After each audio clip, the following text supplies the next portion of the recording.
অস্ত্রের মুখে জিম্মি করে হাতিয়ে নেওয়া হতো লক্ষ লক্ষ টাকা। টাকা দেওয়ার পরও মিথ্যা মামলায় কারাগারে পাঠানো হয়েছে অনেক ব্যবসায়ীকে, বাদ যায়নি সাংবাদিকও। বাবা তিনজন ভূমিহীনকে ওই ডিবি পুলিশ তাদের আদালত থেকে ধরে নিয়ে ডিবিতে নিয়ে যায়, পরের দিন অস্ত্র এবং গুলির মামলায় চালান দিয়ে দেয়।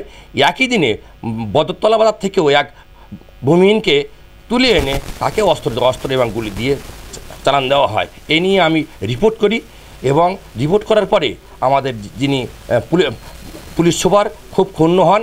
অতিরিক্ত পুলিশ সুপার আমাদের সজীবকে দিয়ে আমাকে প্রথমে ধরিয়ে দিয়ে আমাকে হুমকি দেন।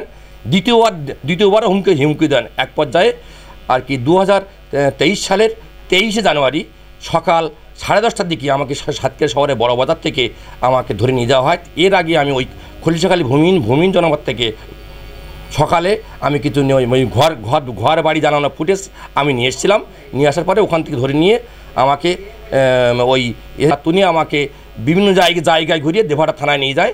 রাত 9টার দিকে তারা বিভিন্ন মানবাধিকার সংস্থার প্রেস নোটের ফলে তারা আমার অস্তিত্বের কথা আমি কোথায় আছি স্বীকার করে এবং এক পর্যায়ে রাত্রে আমাকে তারা প্ল্যান করেছিল আমার লাশটা একদম আমাকে মেরে লাশ গায়েব করে দেবে, কিন্তু সেটা আর এই সমস্ত মানবাধিকার কর্মীদের জন্য আর পারেনি।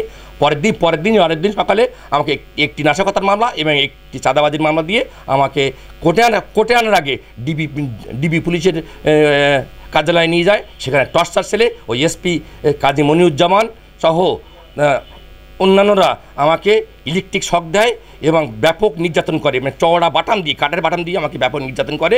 জীবনের ভয়ে সে সময় মুখ খুলতে না পারলেও শেখ হাসিনার পদত্যাগের পরে বেরিয়ে আসতে শুরু করেছে সাতক্ষীরার সাবেক পুলিশ সুপার কাজী মনিরুজ্জামানের নানা অপকর্মের কাহিনী। সাবেক এই পুলিশ কর্মকর্তাকে গ্রেপ্তারপূর্বক শাস্তির দাবিতে সাতক্ষীরার বিভিন্ন গুরুত্বপূর্ণ পয়েন্টে পোস্টারিং করেছেন ভুক্তভোগীরা।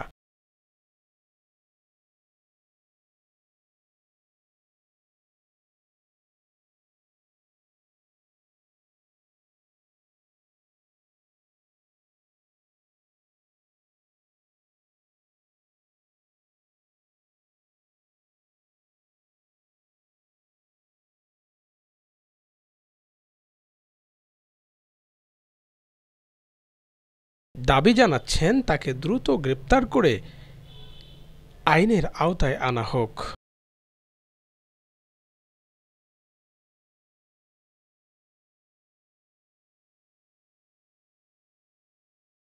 সাতক্ষীরার এই যে খুনি এসপি মনিরুজ্জামান 2013 সালে সার্কেল এসপি হিসাবে দায়িত্ব পালনরত অবস্থায় সে সাতক্ষীরায় জামাত বিএনপির অর্ধশত নেতাকর্মীকে গুলি করে হত্যা করে। অত্যন্ত নির্মম এবং একটা কষাই ধরনের এসপি যদি বলা হয় তাহলে এই এসপি মনিরুজ্জামানকে বলা হয়। সে পুলিশ বিভাগের এতটা কলঙ্কিত ব্যক্তি যে সে এত বেশি দুর্নীতি এবং চাঁদাবাজি, সন্ত্রাস, মাদক সাথে জড়িত ছিল যে তার বিরুদ্ধে দৈনিক বাংলা আমাদের সময় কালবেলাতে ফার্স্ট পেজের হেডলাইনে নিউজ হয়েছিল। এই নিউজ হওয়ার পরেও তার বিরুদ্ধে ইন্ডিপেন্ডেন্ট টিভিতে 3 মিনিটের সচিত্র প্রতিবেদন প্রকাশ করা হয়, অথচ তার এই দুর্নীতির ব্যাপারে কোনো ব্যবস্থা পুলিশ ডিপার্টমেন্ট গ্রহণ করেনি। আমি হাসানুর রহমান হাসান, আমি একজন তরুণ ব্যবসায়ী। আমি একজন তরুণ। সাতক্ষীরার সাবেক এসপি মনিরুজ্জামান মনির আমাকে ডিবি দিয়ে 2বার তার অফিসে তুলে নিয়ে আসে এবং পুরস্কারের ভয় দেখিয়ে আমার কাছ থেকে 2 দফায় 26 লক্ষ টাকা জোরপূর্বক আদায় করে। এরকম আমার মতো অনেক সাতক্ষীরার শত শত ব্যবসায়ী কাছ থেকে শত শত কোটি টাকা সে জোরপূর্বক আদায় করেছে এবং